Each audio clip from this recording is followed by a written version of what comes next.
Günaydın. Nasılsınız? Çocuklar, şimdi ben diş doktoruyum. Yine ablaya yollar. Diş doktoru. Evet. Ben sizin dişlerinizi sayacağım, tamam mı şimdi? Yanma sırayla, böyle sıraya girmişsiniz. Sırayla ağzınızı açacaksınız. Kontrol edeceğim dişlerinizi, tamam mı? Tamam. Sadece saymak var. Başka bir şey yok. Sadece diş kontrolü yapacağım. Tamam mı? Evet. Çocuklar, gel. Aç bakalım. Gel. Aç bakalım. Aç bakalım ağzını birlikte.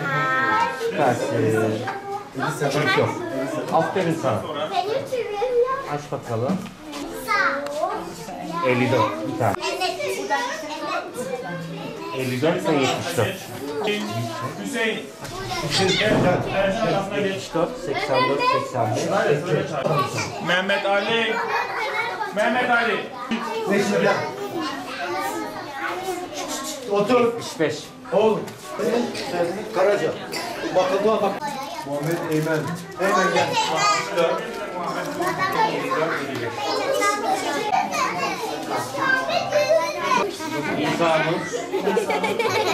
Siirt İl Sağlık Müdürlüğü'ne bağlı Sağlıklı Hayat Merkezi'nde diş hekimi olarak görev yapmaktayım. Bakanlığın bu seneki bir teması var. Sağlıklı çocuk, sağlıklı gelecek diye.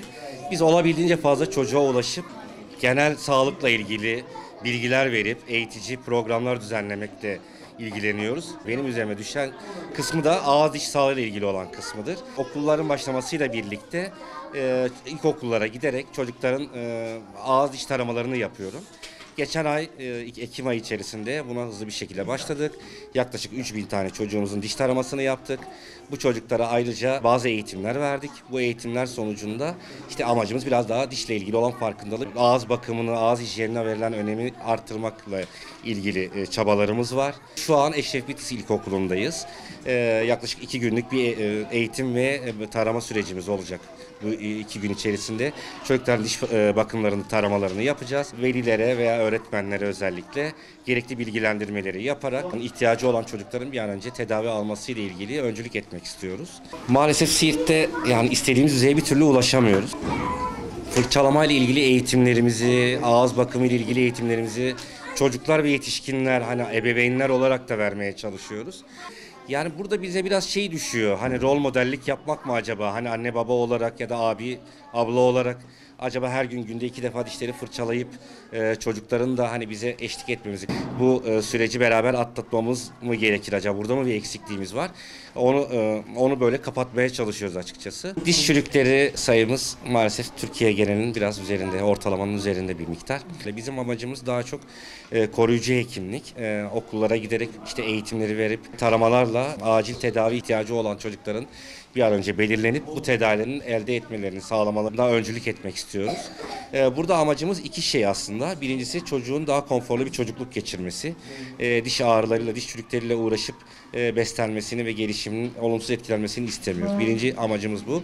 Çürüklerin ya da dişle ilgili olan problemlerin daha erken tespit edilip daha basit ve daha ağrısız tedavilerle çözülmesini sağlamak istiyoruz. Bu okullardaki benim ilk baktığım şey özellikle daimi dişlerdeki 6 yaş dişi. 6 yaş dişlerin önemi çok büyük. Çocuklar 6 yaşına geldiğinde ağızda ilk daimi dişleri görülmeye başlıyor. İşte bundan dolayı 6 yaş dişi deniyor. 6 yaş dişlerini genelde ebeveynler süt dişleriyle karıştırabiliyor. Bu dişlerin erken çürüklerinde veya ileri seviyedeki çürüklerde bazen bu dişlerin tedavileri çok zorlaşabiliyor veya da imkansız hale gelebiliyor. Bu dişlerin kayıpları durumunda maalesef tedavilerle ilgili ya da ağız mekanizması ile ilgili çok büyük değişiklikler olduğu için çocuk gelecekte çok büyük sıkıntılar yaşayabiliyor yetişkinlik döneminde. O yüzden amacımız hani 6 yaş dişlerinin ya da daimi dişlerin olabildiğince ağızda olması gerektiği şekilde yerleşmesini sağlamak. Bunun da yolu biraz da süt dişlerinin öneminden geçiyor. Süt dişlerinin mevcudiyeti, olması gereken süre içerisinde ağızda kalması, erken çürümemesi, bakımların yapılması, çocukların kontrollerin sağlanması, yılda bir kez çocukların diş hekimiyle tanışması, görüşmesi, hastanede gerekli kontrollerin yapılmasını amaçlıyoruz. Hadi hedefimiz bu. Veysel mi senin? 64. Ne? Böyle mi yapıyorum? Yok, Şimdi ben diş doktorum. Dişlerinizi kontrol ettim. Bazılarınızda çürük yok, ağzı tertemiz ama bazılarında diş çürükleri biraz fazla. Benim dişim farklı. Dişlerin çürüğünü önleyemiyoruz, tamam mı? Her zaman yani çok iyi baksak bile yine çürük ulaşabiliyor dişlerimizde. Biz o dişleri tedavi ettiriyoruz. Mesela sizin sınıfınızda birkaç arkadaşınız dişlerine dolgu yaptırmış, tedavi yaptırmış. Ve sizin bu yaşlarda artık dişleriniz değişmeye başlıyor. Bazı süt dişleriniz çıkıyor, yerine yeni dişler geliyor. Evet, sabah kahvaltıdan sonra ve gece yatmadan önce. Sizin dolaplarınız var burada. Ben aldım. Günde 2 defa fırçalıyorsunuz. Fırçalama çok hızlı olmuyor, tamam mı? Yani 2 dakika fırçalamanız lazım. Eğer 2 dakikada daha az fırçalıyorsanız dişlerinizi, dişleriniz tam temizlenmemiş oluyor ve yine çürük oluşuyor.